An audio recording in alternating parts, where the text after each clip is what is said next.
Agradeciendo de antemano la invitación para formar parte de este grupo de profesionales del derecho y ahora entiendo también de compañeros médicos y psicólogos. Bien, esta noche yo tengo el honor de dirigirme a ustedes a fin de hacer una reseña, en realidad, como decía en el preámbulo del doctor Aguiar, de una institución jurídica contenida en nuestra legislación penal como ese procedimiento abreviado, pero analizándolo si su aplicación afecta o no al derecho o a la garantía de la no autoincriminación. Para abordar el presente tema, yo he preparado un análisis e iniciaré realizando una breve exposición de lo que es en sí el procedimiento abreviado. Luego me referiré al derecho a la no autoincriminación y procederé a emitir un criterio respecto a si afecta o no la aplicación del procedimiento abreviado al derecho o la garantía de la no autoincriminación en los procesos penales. Bien, en sí, en cuanto a una definición del procedimiento abreviado, el Código Orgánico Integral Penal no establece una definición. Lo que más bien el COIP establece o indica son cuáles son las reglas a cumplirse o cuáles son los presupuestos que se deben acreditar para poder acceder a la aplicación del procedimiento abreviado y el trámite que se debe seguir para la sustanciación del referido procedimiento, siendo estas reglas las que establece el artículo 635 y siguientes del Código Orgánico Integral Penal. A partir de lo que establece el artículo 635, yo podría definir al procedimiento abreviado como aquel procedimiento penal que posibilita juzgar aquellos delitos o aquellos, delitos tipificados, o más bien, aquellos hechos tipificados como delito por el Código Orgánico Integral Penal, bajo la condición de que la pena privativa de libertad contemplada para tal delito no supere los 10 años. Que la persona procesada admita el hecho que se le atribuye y consienta de forma expresa la aplicación de este procedimiento, a fin de ser sujeto a una pena más benigna, que sería el resultado de la negociación llevada a efecto tanto por el fiscal de la causa y el procesado a través de su defensa técnica. Quienes estuvimos esta semana conectados, tuvimos la ocasión, la oportunidad de apreciar la brillante exposición de la doctora Kuhn el día lunes respecto al procedimiento abreviado, al trámite y a los artículos que refieren en el COIP sobre este procedimiento abreviado. Por lo que yo no haré hincapié en estos artículos y más bien indicaré que yo considero que el procedimiento abreviado, tal como está concebido en nuestra legislación actualmente, tiene su origen en la tradición anglosajona, ya que se pone en práctica lo que le llaman los ingleses, los americanos más bien, el plea bargaining, que es en sí es el pedir rebaja a través de un acuerdo de culpabilidad.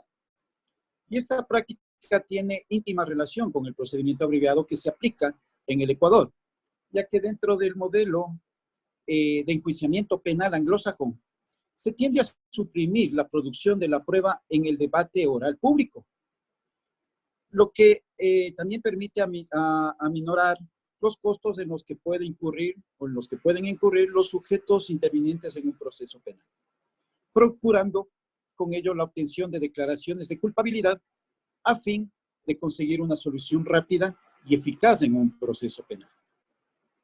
En el sistema procesal penal ecuatoriano, el procedimiento abreviado persigue los mismos objetivos, los que he hecho referencia, pues tiene como fin el simplificar el proceso, asegurar la economía procesal y asegurar la sanción del delito que se acusa.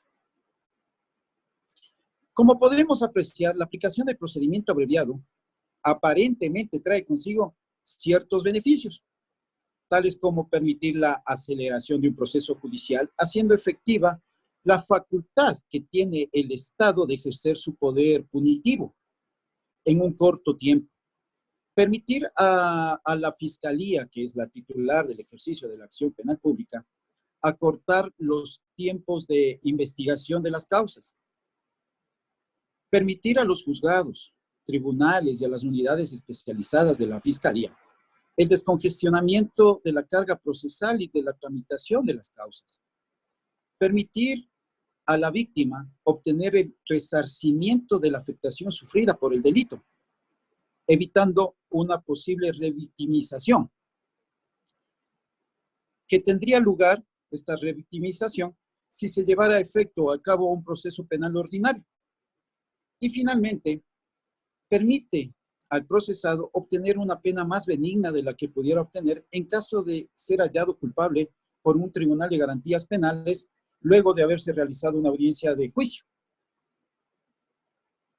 Pero yo me he referido a los posibles beneficios que podrían obtenerse de la aplicación del procedimiento abreviado. Pero yo también hago hincapié en la palabra aparentemente. ¿Por qué? Porque yo considero, obviamente de una forma muy personal, que si bien es cierto, existen ciertas ventajas que podrían traducirse en beneficios con la aplicación de este procedimiento abreviado, como he mencionado el descongestionamiento de las causas en la administración de justicia, yo considero que no se cumplen todas las ventajas o beneficios que se pretenden alcanzar con la aplicación de este procedimiento. Pues, yo creo que no se benefician todos los intervinientes del proceso penal.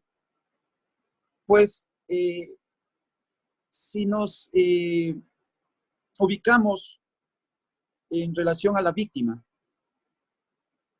su intervención dentro de este procedimiento abreviado ni siquiera es necesaria, a pesar de que el artículo 439, numeral 2 del Código Orgánico Integral Penal le da la calidad de sujeto procesal a la víctima. Asimismo, el artículo 11 del referido cuerpo normativo establece una serie de derechos que le asisten a la víctima, y el numeral 12 de dicho artículo inclusive dispone que la víctima tiene el derecho a ser tratada en condiciones de igualdad.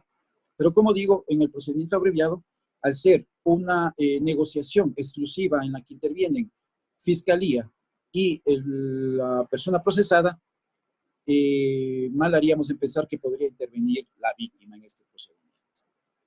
Adicionalmente a lo que he manifestado, no solo que no se alcanzan todos los supuestos beneficios que procura traer consigo el procedimiento abreviado, sino que además yo considero que su aplicación en muchos de los casos permitiría que se vulneren ciertos principios y garantías constitucionales, los que trataré más adelante, y esto en relación a la condición del procesado.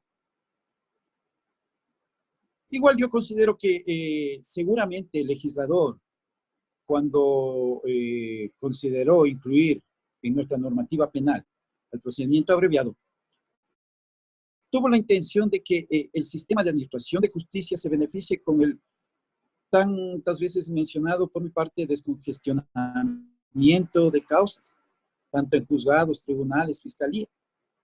Tal es así que inclusive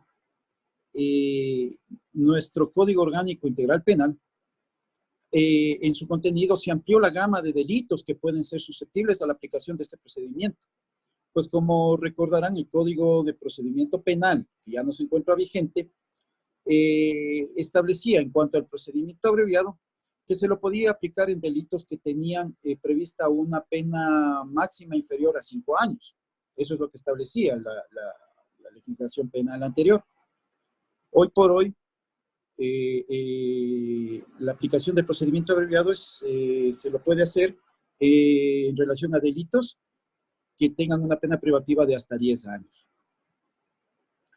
Yo considero que lamentablemente la aplicación del procedimiento abreviado vulnera, como he dicho, derechos constitucionales, en especial los derechos de la persona procesada. Y esto a pretexto de la aplicación del principio de mínima intervención penal o el principio de celeridad. Y es así que puedo yo establecer que dentro de estos derechos constitucionales que podrían ser afectados, tenemos el derecho a la no autoincriminación, que es el tema que hoy vamos a analizar.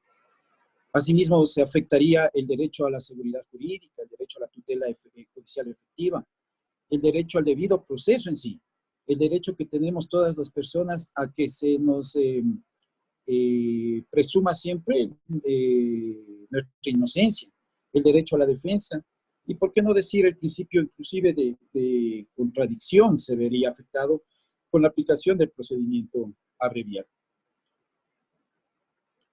Como yo ya hice referencia, el Código Orgánico Integral Penal refiere al procedimiento abreviado en su artículo 635.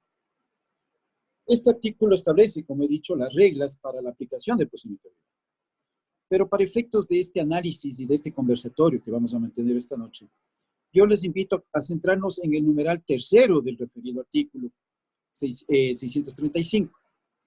Pues tenemos que analizar que este numeral tercero se refiere a que el procesado debe consentir en la aplicación del procedimiento abreviado, debiendo admitir que cometió o participó en el hecho.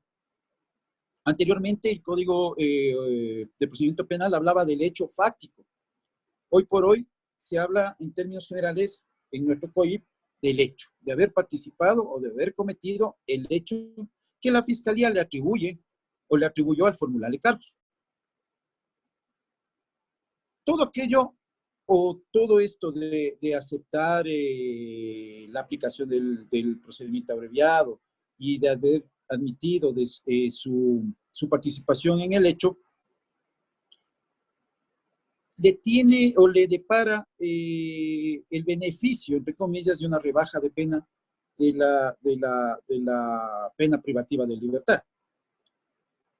Pero aquí cabe hacerse una pregunta que yo creo que muchos de nosotros nos hemos hecho en algún momento a lo largo de nuestro ejercicio profesional.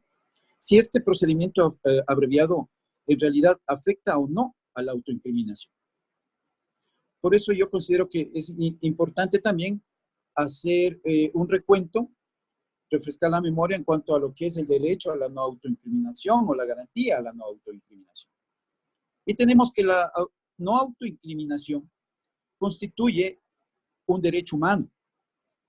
Es un derecho que permite que el procesado en sí no pueda ser obligado a declarar contra sí mismo ni a declararse culpable. Siempre debe tenerse presente, considero yo, que el procesado se encuentra protegido por el derecho a no declararse culpable. Y esto lo encontramos en lo que establece la Constitución del Ecuador en el artículo 77, numeral 7, literal B, ya que la persona procesada se encuentra revestida de la facultad de no responder, de acogerse al silencio, sin que se pueda emplear ningún medio intimidatorio contra el procesado y sin que se pueda extraer ningún elemento positivo de prueba en base a ese silencio al que se ha acogido el procesado. El procesado, de conformidad con lo que dispone el artículo 440 del COIP, es un sujeto interviniente del proceso y como tal debe ser tratado de conformidad con el principio acusatorio, reconociéndole su facultad, su potestad de ejercer todos los derechos que le reconoce la Constitución, los tratados internacionales de derechos humanos y la propia ley. El derecho de no autoincriminación, como tal, tiene un amplio reconocimiento en las declaraciones internacionales de derechos humanos. Y así vemos que se encuentra establecido en el artículo 14, numeral 3, literal G, del Pacto Internacional de Derechos Civiles y Políticos, como ese derecho que tiene toda persona a no ser obligada a declarar contra sí misma ni a confesarse culpable. Y así vemos que de lo manifestado, tenemos que la declaración del procesado no puede considerarse como fuente de prueba. Jamás se puede considerar como una fuente de prueba en un sentido incriminatorio, sino más bien como una expresión de ese derecho que tenemos o que tiene el procesado en sí para defenderse. Y así lo dispone el artículo 507, numeral 1 del Código Orgánico Integral Penal. En otras palabras, el respeto, el irrestricto respeto por el sistema garantista implica que la declaración del imputado no pueda ser utilizada en su contra. Más bien sus declaraciones, como he dicho, deben ser valoradas de acuerdo a su posición adversarial como un medio de defensa.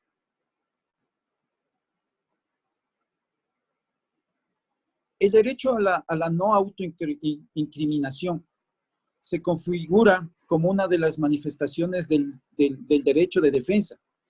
Inclusive puede decirse que el derecho a no autoincriminarse tiene como fundamento el derecho natural, el derecho de los seres humanos, y que tenemos todos los seres humanos, inclusive todas las personas, de cierta forma, muchas veces nos acogemos a este derecho para intentar ocultar alguna falta, algún equívoco. Entonces, este derecho ya es natural, es propio del ser humano.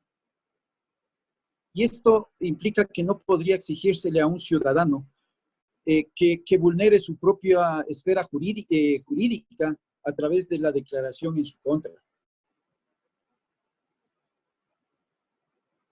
En definitiva, lo que se debe procurar dentro de un proceso penal, y es importante tener en cuenta que se debe proteger al procesado de tener que pronunciarse sobre la imputación que recae sobre él.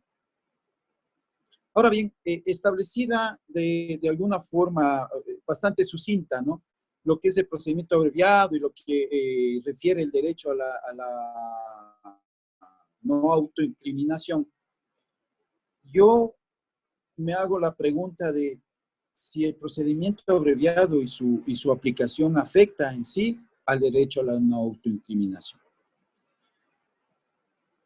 Y realmente, sin querer ser repetitivo, yo debo decir que en el Ecuador el procedimiento abreviado es un instrumento procesal que se ha introducido con claros objetivos de carácter político criminal. Pues lo que se ha buscado es hacer más eficiente la persecución penal y proveer al sistema de soluciones alternativas a las puramente represivas. Pero yo considero adicionalmente que su aplicación efectivamente vulnera varios derechos, como he dicho y he destacado el derecho a la no autoincriminación, que está protegida por la Constitución y tratados internacionales.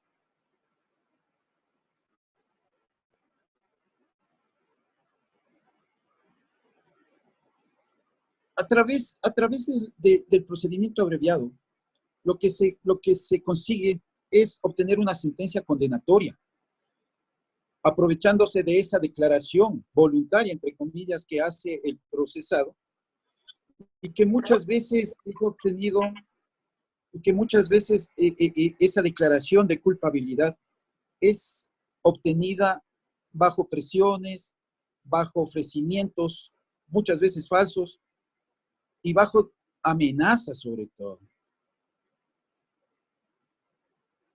Como he dicho, nuestra Constitución, el Pacto Internacional de Derechos Civiles y Políticos, le otorga a toda persona esa garantía de derecho de no obligarse a declarar en contra de sí mismo, y mucho menos declararse culpable, ¿no? Pero yo considero que al ser nuestro sistema acusatorio que se caracteriza por ser adversarial, el procedimiento abreviado debe ser considerado como una opción, como una posibilidad de salida dentro de un conflicto penal. Y digo esto porque en la práctica he sido testigo yo cuando en el libre ejercicio de que el procedimiento abreviado fue o ha sido utilizado de una forma indiscriminada, por no decir abusiva en realidad. Puesto que no se ha hecho un análisis o previo a la aplicación y sustanciación del procedimiento abreviado, no se hace un análisis, ese análisis correspondiente, ¿no es cierto?, que asegure que el procesado no se va a ver seriamente afectado en sus derechos. Esta figura jurídica ha sido utilizada por Fiscalía, por la Defensoría Pública, por los jueces, como he dicho, con el afán de descongestionar su carga procesal, ¿no? Las causas represadas que muchas veces, no solo el Ecuador, sino a nivel de Latinoamérica, entiendo, se produce, ¿no? Un desfase en la tramitología y tramitación de las causas y se van acumulando. Pero en realidad, este mecanismo de descongestión ha hecho que no entendamos que el principal objetivo de un proceso penal es alcanzar la verdad. Este tema del procedimiento abreviado en realidad es muy complejo en cuanto a que existen colegas que están a favor de la aplicación del procedimiento abreviado y otros que no están a favor de la aplicación. Inclusive muchos colegas han llegado a manifestar que el procedimiento abreviado es inconstitucional. Pero yo creo que la propia Constitución la incluye en nuestra norma.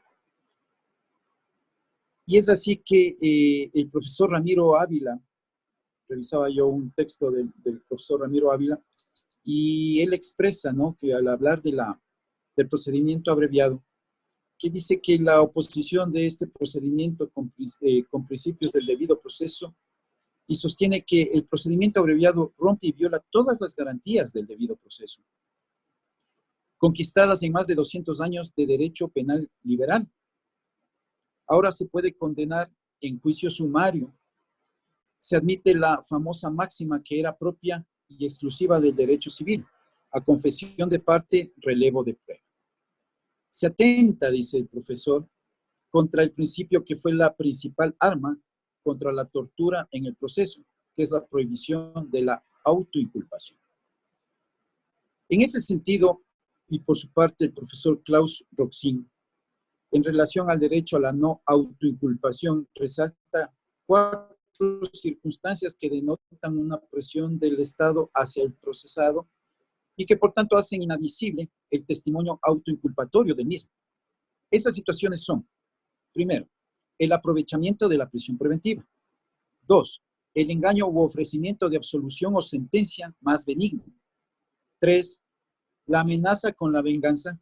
Y 4, la entrega de drogas que alteran la personalidad. Y precisamente las 2 primeras situaciones pueden surgir en la aplicación del procedimiento abreviado.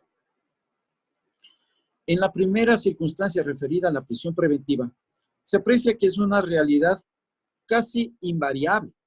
Por ello, salvo casos excepcionales, los procesados que se encuentran en situación de libertad ambulatoria no se someten al procedimiento abreviado. La gran mayoría lo hace al encontrarse bajo la medida cautelar de prisión preventiva.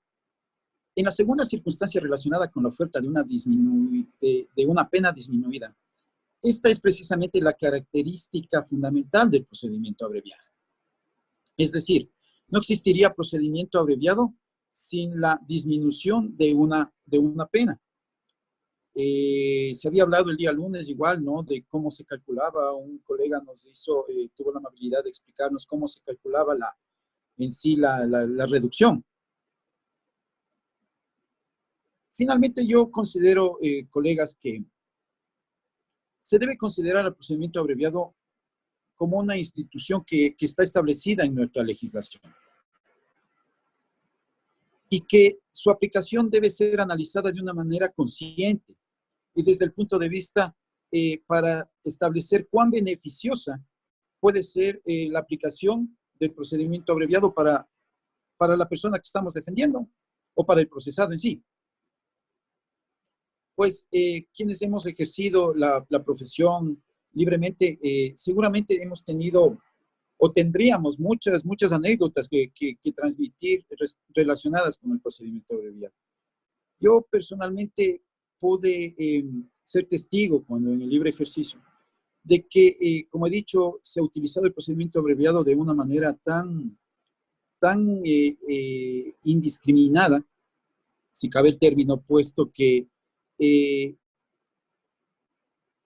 sido testigo de ofrecimientos o de intentos de convencer al procesado por parte de fiscales para la aplicación del procedimiento abreviado, para que acepten aplicarse al procedimiento abreviado, dentro de procesos que uno revisando verifica que el propio fiscal no tiene los elementos de convicción suficientes para poder formular o sustentar una acusación.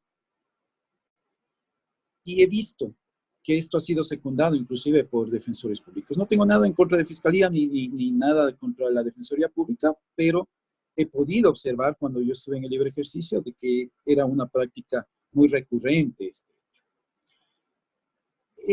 En definitiva, estimados colegas, yo considero que al ser una herramienta, una institución jurídica establecida en nuestra legislación penal, lo que debemos hacer los profesionales del derecho para poder invocar es establecer y hacer un análisis bastante detenido de si el proceso en sí, las circunstancias por las que está atravesando nuestro defendido, en este caso podría ser, le permiten, o más bien las circunstancias que aparecen del proceso, le involucran totalmente y procurarían o provocarían una sentencia condenatoria de mayor rigurosidad, o aplicando el procedimiento abreviado encontraríamos una ventaja en cuanto a la reducción de pena, pero hay que hacerlo de una manera